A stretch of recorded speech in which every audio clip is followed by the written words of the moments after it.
Hello, everyone, and welcome to another episode of A Bigger Bite, where we take a deeper dive into some of the biggest films of the year. As always, I am Matt, and we are chugging along with these Oscar coverage, our Best Picture coverage reviews, and I'm joined by Bitesize founder Nick, Katie, and Amanda. How are you folks doing today? Pretty good. I'm excited for this one. Yeah, I know some people are dealing with horrible time zones, so I'm going to try to go about this as efficiently as possible. Today, we're here to talk about Conclave, one of the most interesting films of last year, especially when you take into consideration it's a PG film, and you wouldn't think that otherwise. And something that I love about it, it takes shots at the Catholic Church. Yay! But in all honesty, it's got some of the best performances of the year. Ralph Fiennes is just phenomenal. You have to love Edward Berger's directing, and there's the cinematography is just beyond unbelievable. So I am so ready to talk about this film. I'm gonna start off with Amanda. Amanda, what are your thoughts on the film? Oh, I loved every second of it. I think it's probably the most well-rounded film of 2024. Like, I felt like every single aspect was perfect. I was fortunate enough to watch it at TIFF, the premiere at TIFF, which, you know, the crowd's just absolutely buzzing. It's so different. Everyone was clapping for Isabella Rossellini with that scene. Wink, wink. You know which one I'm talking about. Mm-hmm. So that was a lot of fun. But you don't expect a film, and we were talking about this beforehand, you don't expect a film to play out the way it did as a procedural, especially within in the Catholic way of doing things and operating. It comes out as a procedural, but it's also very like catty, and it was like they undercut each other, and you just see a very different side, which I appreciated, which made it fun. So on paper, it's so different.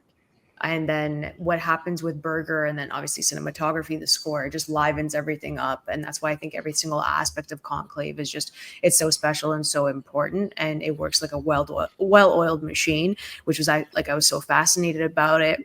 And then you have that little twist at the end, which you don't expect, because everything's so straightforward. And the reveals are fantastic. But like, I just was amazed walking out of there. It was one of my favorites of the year for sure. I mean, without a doubt, it's like a Catholic episode of BET, or for my geeks out there, Game of Thrones. Katie, what you think of Conclave? Oh, was that me? I'm so sorry. Yeah. So I absolutely adored it. I couldn't agree with Amanda more. It was one of my favorite films of last year. I loved the procedural aspect of it is so interesting. So I love how they make something that from the perspective of Catholics is such an incredible event into such an administrative process. And I love highlighting the kind of mundanity in that, but as well, that's all uplifted by the soapy drama of it all. And Ralph Fiennes is one of my favorite actors ever. And I love how we're just with him the whole time. We're so in his face. Yeah, I adored it. Everything about it. The script is so tight. The cinematography is just stunning. I saw it at London Film Festival, and the crowds were loving it as well. And it got so much the humor in it as well. It's so brief and fleeting, but it's so, yeah, it just hits perfectly. So I have nothing but good things to say about it. I loved it. Nick, we're on to you, bud. I couldn't stand. No, I'm just kidding. No, I think it's a great film. I think well made is really the thing I go back to. Just it checks all the boxes. It's just a very complete picture. From beginning to end, the performances are solid. There's nothing I can nitpick that's this wasn't good. There's things that I like less than other things, but there's nothing I can point out and say this didn't work for me. And I think that's really rare, that you can have a film that you just can't point that singular thing out.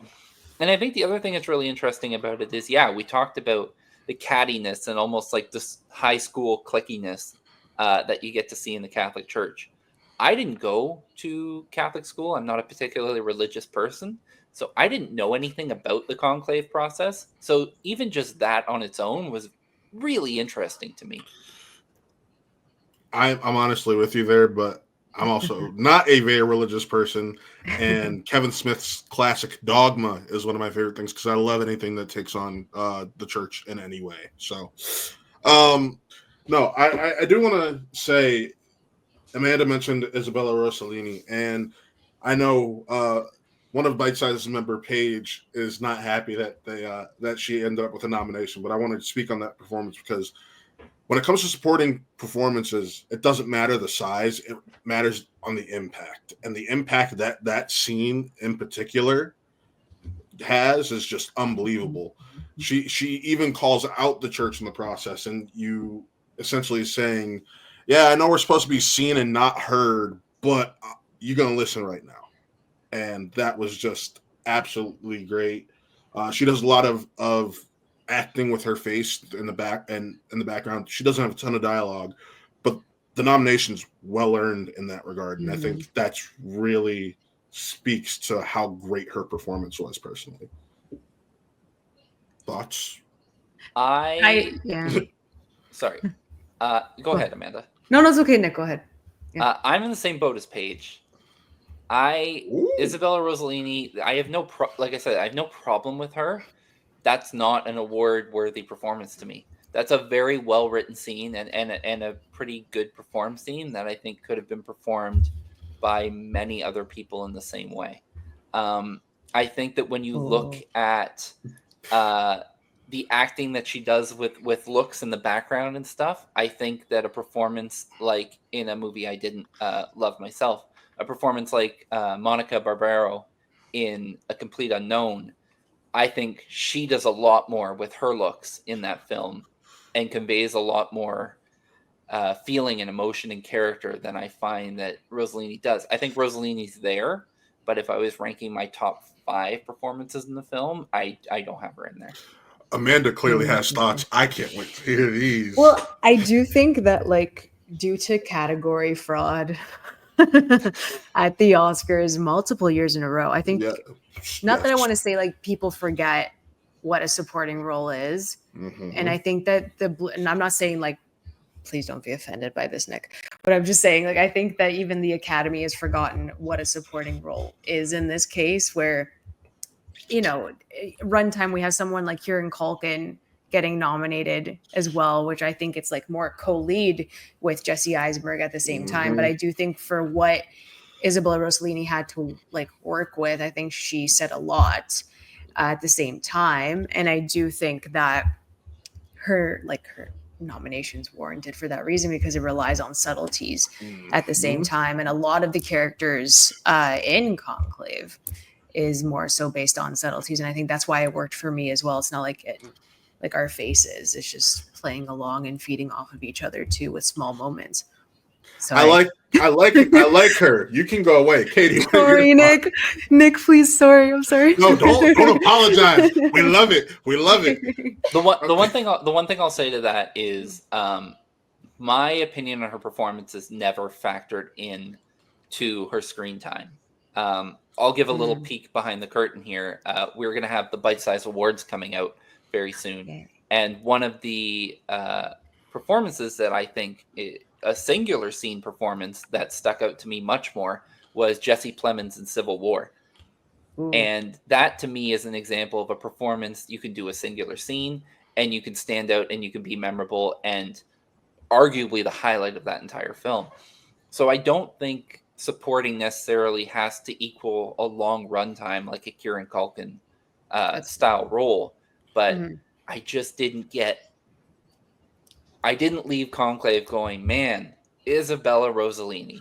It was a lot of the other performances that were my takeaways. Katie seems like she wants to chime in. Katie, what are your thoughts? Yeah, I tend to see on this issue, I was still a foot in both camps. I wasn't sure. So listening to you guys right now, I'm being pulled both ways, but I do understand, like, leaving, when I left the screening, I wasn't thinking about Isabella Rossellini. And also Emma Watson was a nun in a different film, Small Things Like These, and she was one of my favorite supporting roles of the year. So it's just, there are other roles that I preferred where I feel like they did more with the time that they were given. But I think that she may have been Isabella Rossellini, that scene as being nominated more than her performance and the impact of what she's saying, which I don't hate because I love the message of that scene and what it was saying. So, but I don't know if that should all rest with her and that should all be her merit. Not that she wasn't incredible, but I'm left more with the impact of her words rather than how she said them, if that makes sense. No, that makes sense. And talking about this, you talk about singular performances and supporting roles, and I look back to, and I'm just double checking this, the Fabelmans, where I'm pretty sure did get a Best Supporting Actor nomination for the uncle, who I just remember from numbers, and the actor's name is escaping me right now. Judd Hirsch. Thank you, Judd Hirsch. That is a singular scene. And it's to me, it's the same as this in this case. And go ahead, Amanda. Go ahead. No, see, I'm happy you brought that up because that's just like you have to look at it that way too, where it's like it's because of the person and who it is. What is with this house pulling up an emoticons? I did not press balloons. It happened with Adriano too. That's why I had to say something. Continue. But I do think that's based off of like who the actors are at the end of the day. Because again, Isabella Rossellini, obviously she was phenomenal in Blue Velvet, but it's the fact that like I guess she hasn't gotten like recognition, and now this is like an awards like vehicle for her to actually get the recognition. So I kind of see where like they would get nominated based on name at the same time, more so than performance in this case too. I mean, and going back to your case about category fraud, because we all know what movie you were alluding to, and that will be covered in these bigger bite episodes. It's not the first time the Oscars have committed category fraud, and the point where a WB film could have had 2 acting wins if they had not committed category fraud. But I digress. I want to talk more about Ralph Fiennes for a minute, because that man, he got that best lead actor nomination, well deserved. What are your guys' thoughts on it? Do you think this could end up being a situation where he pulls a Leo and it's hey, or Gary Oldman, we're finally awarding you for your large body of work? Or is this just here, you got a nom finally, let's enjoy it?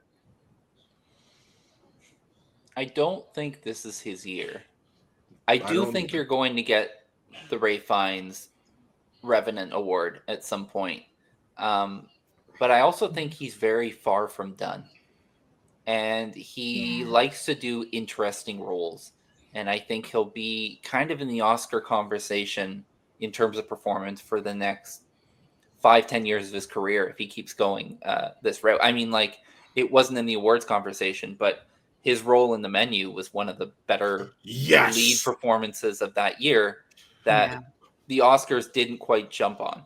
Is that a lead or is that a supporting? That's one you could go either way on, honestly. Because realistically, Anya is the lead. Again, that's where the category fraud kind of comes in, and it's like, is it Fiennes? Is it Nick Holt, who would be the male lead of that film? It's it's interesting. It's tougher for sure. But he's just maybe our most consistent actor right now. Like, I think you can make a case for it, and I think the unsung performance that really sticks out for me is his role as M in the Daniel Craig Bond movies. I'll give you that. Oh, good. He enhances it. One of the great things about the Pierce Brosnan films was Judi Dench as M and how she gave that character such life. And Fiennes did it in a different way that took a character that wasn't overly interesting, this new iteration of him, and he made him interesting. And, he just did... this year, he just did The Return, where he did his storytelling of the Odyssey. And I didn't love the film, but he's great in it. Yeah. And it's just, there's no bad Ralph Fiennes performance. So I'm not worried about him not getting it this year. I don't think people are counting him in the top 2, so to speak. But it's coming. It's going to come for sure. There is a bad Ray Fiennes performance here. The Kingsman exists. Hey! Whoa! Don't diss the Kingsman, please. The Kingsman is ass. It's so bad, but he's so good. I can't go there. Katie, your thoughts on Ray Fiennes? I think he would be deserving of it for this performance, but at the same time, it would kind of be an accumulative because of everything he's done so far. I think that Voldemort was deserving of like incredible across all the films. I see the poster. I see the. Listen, it's an entire room. So that's so love cool. That. I love it. That's probably one of my favorite performances ever. So like, I'll just say this: the house's movie theme. Like there was a Star Wars room, there's a Marvel DC room, and there's a Harry Potter room and posters all over. I digress. So sick. But continue. No, yeah, honestly, I just, like you guys say, he's done so much that would be deserving of it. So it makes sense for this like DiCaprio situation, but he'd be deserving it off the merits of this performance alone, even if he didn't have that insane back catalogue. But I just don't know how likely it is. It'd be incredible, but I just think he deserves it so much. Amanda? Oh, I totally agree. And I agree with Voldemort. I think for someone who scared the bejesus out of so many people, and I think his delivery, like just everything, Voldemort's one of the best characters ever because it was him. I don't think anyone could ever play Voldemort again. Cillian Murphy. I mean, that's what's getting talked about. I'm just saying. We don't touch Voldemort. We don't touch any of that. Like let's just go. If there's one person, it's Cillian. Let's be honest.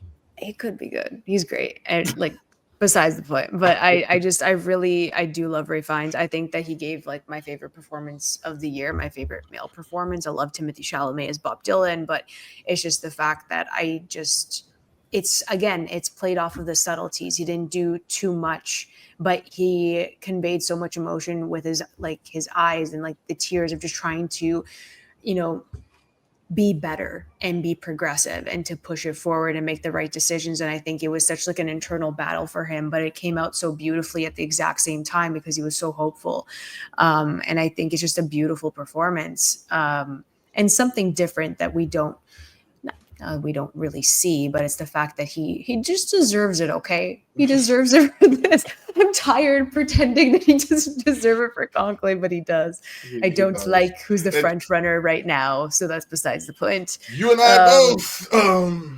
Can't do it. But anyways, I have to stay quiet so no one hears me say that. But anyways, yeah. I do think this is kind of a film filled with unsung heroes. Like John Lithgow, Ray Fiennes, Stanley Tucci. Quit stealing my thunder, sir. These are like the consistent actors that don't have the flashy roles, that are just, if you have a character in your film and you just want something steady that anchors the film, these are the people you call. And when you have a movie that's filled with all of them, it makes it a really, again, I'm just going to use the term, it's a really solid film. Like, it's impenetrable. It's locked in. Well, since my segue has been stolen, the cattiness of that supporting cast, meow, Stanley Tucci, John Lithgow, Lucian Masmati. I know we already talked about Isabella Rossellini, but I'm going to go with Amanda first this time. Amanda, thoughts on the rest of the supporting cast? Oh, I thought they all complemented each other extremely well. I thought they each had their time to shine. I personally think that Stanley Tucci was my favorite. Like, I just think he in contrast to like Tedesco, who was just like a villain the whole time. I did not like him. Ever flamboyant Tedesco? I mean, sick that he hits a vape and he was just outspoken and cool, but like just to counter it, I think everyone had such distinct characteristics with, again, like the little time that they did have, and each reveal with each character, I think it was done perfectly and it was structured well. I think that's what it also comes down to. Like I said, a well-oiled machine. But for me, like Stanley Tucci was the standout. I really liked his conversations with Cardinal Lawrence the most. I think that they had a really interesting dynamic. But yeah, I thought the supporting cast was fantastic. And the movie doesn't work without like like the heavy hitters that Nick just said, like everything works together so well. Katie. I'm gonna just be saying a lot of the same. I thought they were it incredible. We're all fans here. I thought they were all incredible, especially John Lithgow. He was so solid. And with rewatching Conclave, it gets better because obviously you know the ending, so you're not looking out for clues of what you think is going to happen. So you can really focus on those performances, and you can just see how incredible they are and how they're leading you to conclusions that aren't true, but you will only get that with further viewings. But I think John Lithgow was a standout. Stanley Tucci was incredible as well, but his chemistry with Ray Fiennes was just so good. They were all so convincingly in this. Yeah, I loved them. I will say I did love how his character was like, I don't want it. And then as soon as he's not going to get it, why aren't you backing me? Like, which is it? But I mean, I'll blame it on the ADHD. Sadly, I didn't figure out exactly where this movie is going. Like the moment that Carlos Diaz gets introduced as Benitez, father or Cardinal Benitez, excuse me. But I cannot do anything but concur more because it is just absolutely fantastic, but not as fantastic as some of that cinematography, especially the shot when the ceiling gets blown in and oh my goodness. So good, so beautiful. It's just it's art, and that granted all films to a certain extent are just art, including the movie I saw tonight. Whether Martin Scorsese wants to believe that or not. But I do have to say, Edward Berger coming off of All Quiet on the Western Front, going into something like this, which is just an entirely different type of genre, is just incredible. I'll be honest, I saw All Quiet on the Western Front once. War films are not my bag, so I don't remember much of it, but his directing was a massive standout to me, and it just, I'll be honest, I knew nothing about Conclave before walking into this screening and watching a trailer while sitting down. I was like, oh, it's from the guy who All Quiet on the Western Front. I expect a good movie. Let's see what happens, and I was not disappointed whatsoever. Yeah, he's very good. I remember I had it for my slate for TIFF, and then Nick had watched it before me, and he was like, listen, like, it's better than Honora, it's better than this, better than that. I'm like, I believe you. I believe you. So he got me so hyped. And I loved All Quiet.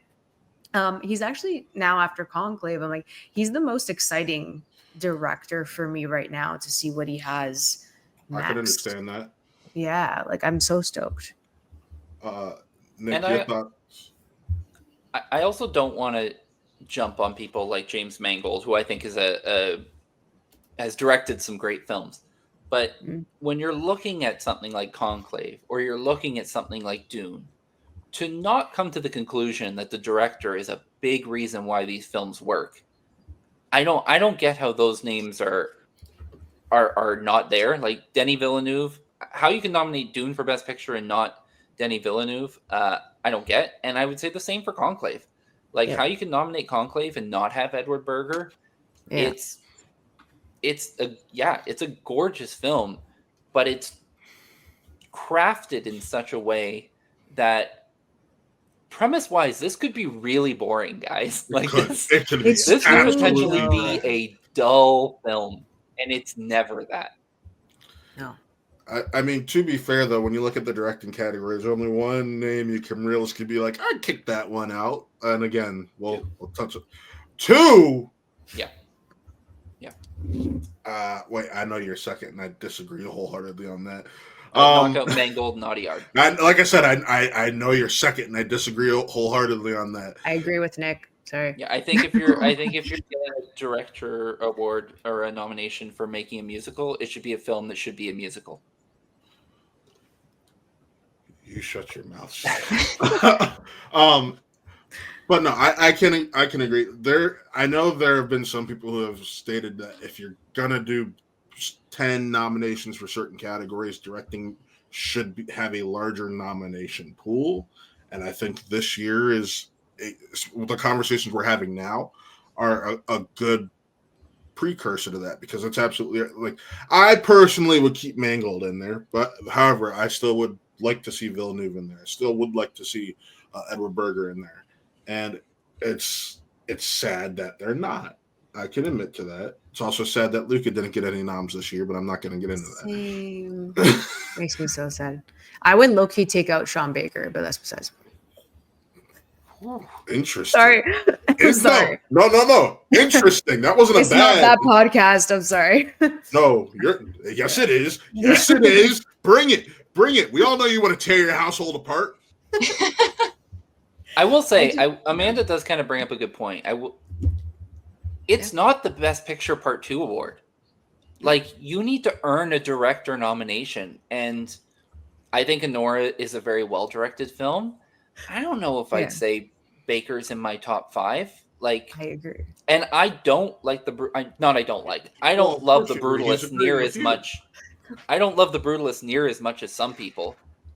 Brady 100% deserves that nomination. Like, that is a movie that succeeds. If it succeeds on its direction. Like, there's great performances in it, but it's very impressive what he did. To me, that's a deserving thing. But yeah, too many people are just like, oh, I really like that film. Like, I really like The Substance. I think the director nom is warranted. But I don't know if I necessarily have Coralie in my 5 if I had to pick 5. And that doesn't make it a bad directed film. But I think the film is so much more a sum of all of its parts, where the direction doesn't hold as much of a weight as it does for other films. And I think that movies like Dune, and I think the movies like Conclave, the direction is like the star, arguably.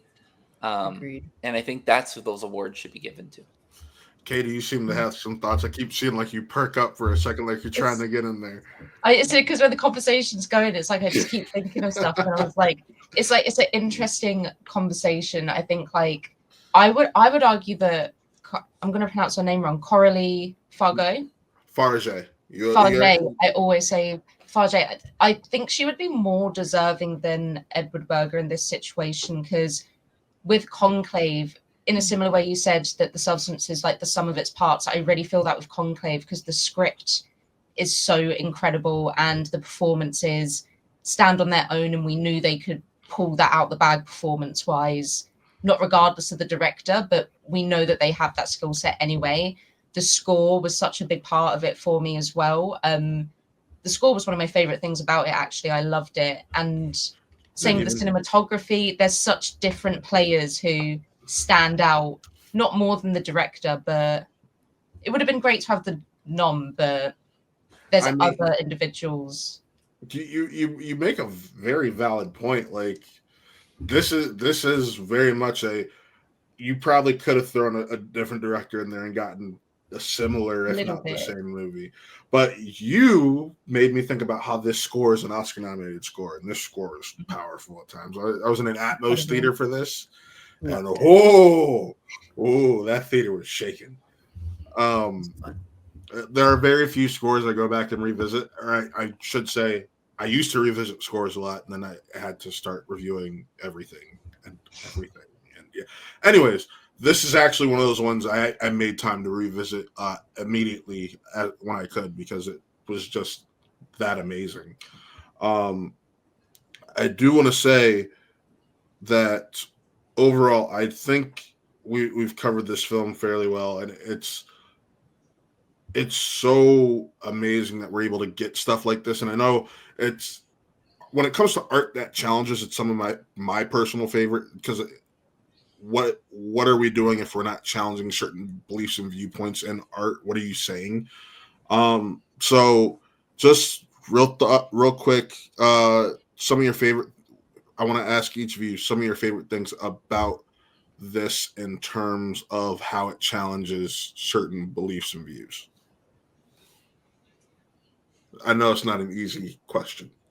Or I'm going to just dive in with the speech, the homily, with faith walking hand in hand with doubt, and all of the focus on certainty being the enemy of a kind of productive and genuine Catholic faith. I think Catholicism's so defined sometimes by certainties. I was raised Catholic, I went to Catholic school, did the communion, the confirmation, Same. the whole shebang, and it is defined by people knowing for a fact that you should and you shouldn't, and you kneel when you're told, and all of that stuff. And I think it's just so interesting to center uncertainty as something that's like actually productive for faith. And I just thought that was a really beautiful thing. I'm not like don't practice or anything, but I still love that idea for people who do still follow that faith and do it in a genuine way.